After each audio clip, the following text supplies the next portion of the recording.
तो समस्त को नमस्कार, जय जगन्नाथ। तो बहुत ही दुखर विषय जोटा मो आईडी थिला एम1 गुरु 14 से आईडी टी आपण मानक शो करनी कारण सेटा को किए गोटे हैक कर देछि कि परमानेंट डिलीट कर देछि मु जानिनी।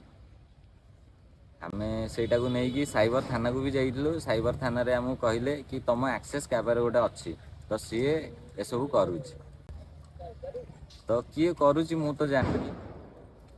हुए तो मते डाउन करिया को चाहूचंदी कौन मु जाननी किंतु तांको पई पदे साइती की रखीछि कहबी आपण मानक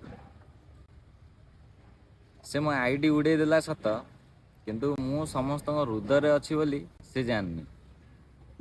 तो समस्त हृदय रु केमी डिलीट करिवो। तो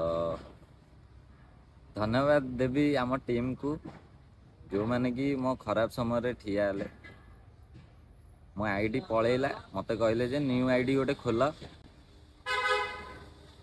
आमे अच्छु तम पछरे।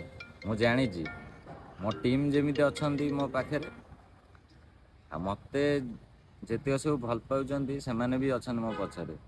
तो निराश करिबिनी। न्यू आईडी टे मु ओपन करिछि जार ना होची एम1 गुरु 14 2.0 आउ फेक अकाउंट मानकू या कहिया को मु चाहूची दया करी कहूची ए वीडियोटी तम आईडी रे पोस्ट करंतु नहीं कारण लोक जानी पारनांती सेटा मो आईडी ना आउ का आईडी।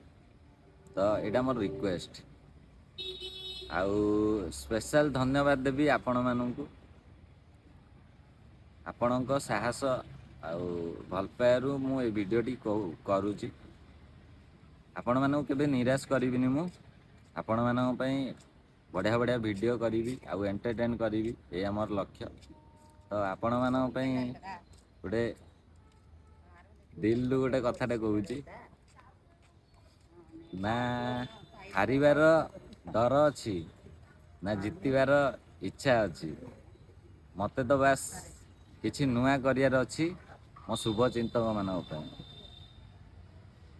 तो रहिली नमस्कार, धन्यवाद।